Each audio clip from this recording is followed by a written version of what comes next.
నమస్తే నీ పేరేం పేరు? నా పేరు బాలరాజు. ఏం చేస్తుంటావు? ఎలా ఉంది జగన్ పాలన? ఎలా ఉంది? నేను జగన్ మనిషిని. చెప్పేది చంద్రబాబులో మాట్లాడడానికి ఇబ్బంది పడతారు. ఆయన గెలవని వాడని జగన్ పార్టీ సెంటర్ లో పోతే ఒక కింగ్ గెలుస్తాడు. జగన్ గెలుస్తాడు. అయితే గెలుతులో దేవుడి నిర్ణయం. దేవుడి నిర్ణయం. మీ నియోజకవర్గంలో ఎమ్మెల్యే పనితీరు ఎలా ఉంది? మా ఎమ్మెల్యే పనితీరు లేదయ్యా. మరి జగన్ అంటే గెలుస్తాడు?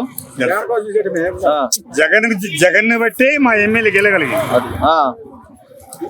ఇప్పుడు కొత్తగా వేసారు కదా ఇన్ఛార్జ్, ఎలా ఉంది పనితీరు? ఏమన్నా కనబడుతుంది? ఇబ్బంది లేదు. అంటే ఈడ మీటింగులు ఉన్నాయి, దూరంలో మీటింగులు ఉన్నాయి. మేమందరం పోయినాం, ఒకసారి ఇచ్చినాం, వచ్చినాం. చంద్రశేఖర్ గెలగలుగుతాడు, ఇబ్బంది లేదు. అంటే మేమైతే వైఎస్ఆర్. అంటే వెలుగొండ ప్రాజెక్టు కూడా ఫస్ట్ నుండి కూడా చేస్తా అని మాట ఇచ్చి ఇప్పుడు చేయలేదు అంటున్నారు కదా, దానిపై మీరు ఏమంటారు? అది కూడా వస్తుంది రేపు పొద్దున రప్పిత్తపోతా. రప్పిస్తావు జగన్ తోనే ఫోన్ కొట్టి రప్పిత్తపోతా అంటే చెక్క నా కొడుకు అనుకుంటూనే ఉన్నారు. ఇప్పుడు సొంత చెల్లికే న్యాయం చేయడం రాష్ట్రానికి న్యాయం చేస్తారు కానీ వాళ్ళ సమస్యలు కుటుంబ సమస్య చాలా ఉన్నాయి.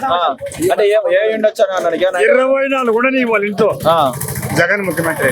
అంటే ఇప్పుడు రాజశేఖర రెడ్డి వారసురాలుగా జగన్ చూస్తారా షర్మిలను చూస్తారా మీరు? నేను జగన్ చూస్తాను, షర్మిల తీసేస్తామే. అంటే షర్మిల లేకుండా జగన్ గెలిచిందంటారా పోయినసారి? అంటే ఏం చేసినా పోయినసారి ముందు అన్న జైల్లో ఉన్నప్పుడు ఎన్ని సీట్లు రావచ్చు అయితే జగన్ ఈసారి?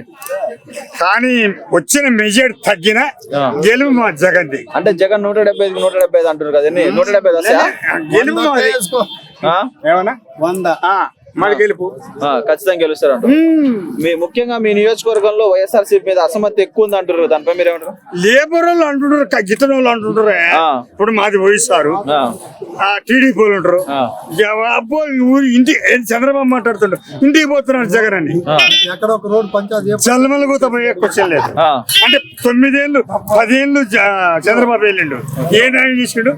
ఇవాళ మా ముసలిళ్ళకి 3000 పింఛను నానా. అంటే మీరు అపోజ్ చేసుకోవచ్చు, ముసలిళ్ళకి 3000 పింఛను. మేము గవర్నమెంట్ ఉద్యోగంగా బతుకున్నాం.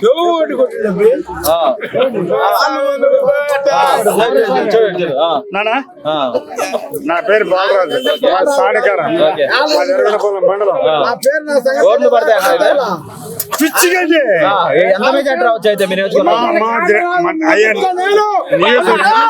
మా గ్రామం వరకు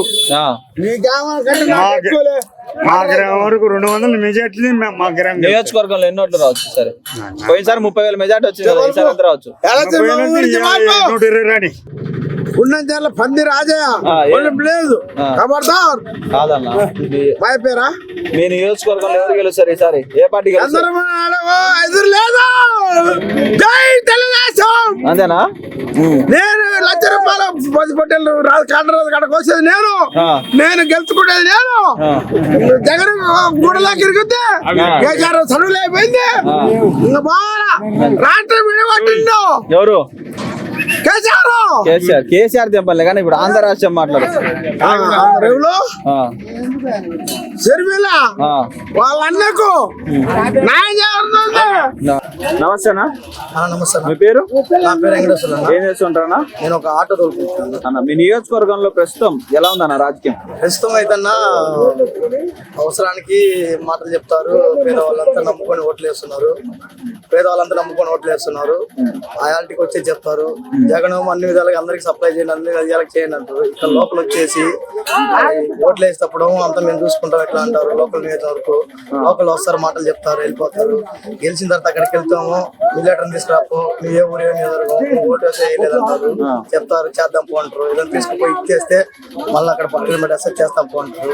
జగన్ తెలియదు పూర్తిగా లోకల్ నియోజకవర్గంలో ప్రతి ఒక్క పల్లెకు తెలుసుకొని ప్రతి ఒక్క మనిషిని తెలుసుకుంటే వాళ్ళు ఎవరు చేస్తారని చెప్తారు. పరిపాలన బాగానే ఉంది. ఇక్కడ చేసే నియోజక ఎమ్మెల్యేల తీరు కొంతమంది తెలుసుకొని మార్చుకుంటే బాగానే ఉంటుంది.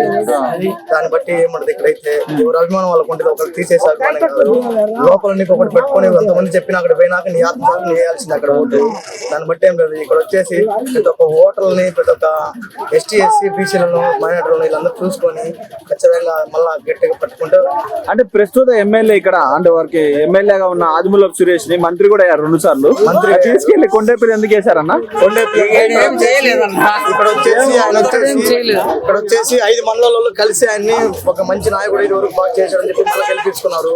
ఆయనకు 13 జిల్లాలుగా మినిస్ట్రీకి ఇచ్చారు. ఆయన అందుబాటులో దొరకట్లేదు ప్రజలకి. పోదామని సాధారణ బయటకు పోవడానికి తెలియదు. ఇక్కడ ఉన్న లీడర్లు కూడా ఎవరు పనులు అనుకుంటే పట్టుకున్నామంటే అక్కడ ఆయన దొరకట్లేదు. మెయిన్ ఆయన దొరక ఇబ్బందుల వల్ల వాళ్ళు కొంతమంది ఉన్న ప్రేమ కూడా ఆయన మీద పోయింది. ఏమంటే పార్టీ మీద ప్రేమ ఏం పోలేదు ఎవరికి. ఇక్కడ ఉన్న తీరు ఏంటంటే ఎవరి అభిమానం వాళ్ళకే ఉంది. దాన్ని బట్టి ఏంటంటే ఇప్పుడు కొత్తగా వచ్చాయని ఇప్పుడు కొత్త అభ్యర్థి వచ్చింది కదన్నా, కొత్త అభ్యర్థి వచ్చాడు. ఆయన చూడడానికి మనం ఏం చెప్పలేం కదా. ఆయన చేసిన దాన్ని బట్టి తర్వాత చెప్తారు మంచి వచ్చాడు. అంటే ఇక్కడ ముఖ్యంగా ఈ నియోజకవర్గంలో ఏ పార్టీ బాగా బలంగా ఉంటది అన్న? మా ఎర్రగొండపల్లి నియోజకవర్గం వచ్చేసి కంచుకోట ఎర్రగొండపల్లి నియోజకవర్గం. అంటే పోయినసారి అంత ఊపులో కూడా 30,000 అంటే దాదాపు 15,000 ఓట్లే డిఫరెన్స్ లో గెలిచారు కదా. గెలిపే కావాల్సింది ముఖ్యంగా. ఇప్పుడు ఎవరైనా కానీ ఇప్పుడు మనం మ్యాచ్ పెడితే గెలుపు కోసం చూసుకుంటారు కదా. ఏమైనా కానీ దాన్ని బట్టి ఏంటంటే అంటే అదే అభ్యర్థికి ఇచ్చింటే జగన్ తీసుకున్న నిర్ణయం కరెక్ట్ అంటారా? మార్చడం జగన్ తీసుకున్నాం చాలా కరెక్ట్. అది అన్ని విధాలు తెలుసుకొని ఆయన సొంతంగా ఆయన విధాలు కానీ సర్వేలు చేసుకుని ఆయన బట్టి చేయబట్టే సెట్ అవుతుంది. ఎక్కడ ఇబ్బంది ఇప్పుడు ఏంటంటే కొంచెం పేదవాళ్ళని పట్టించుకుంటే లోకల్ లీడర్లు ఇంకా బాగుంటది. అన్ని విధాలుగా జగన్ చూడాలని దానికేం తెలియదు. కింది స్థాయి వాళ్ళకి ఇక్కడ వాళ్ళు చెప్తే కదా నాయకులు తెలిసేది.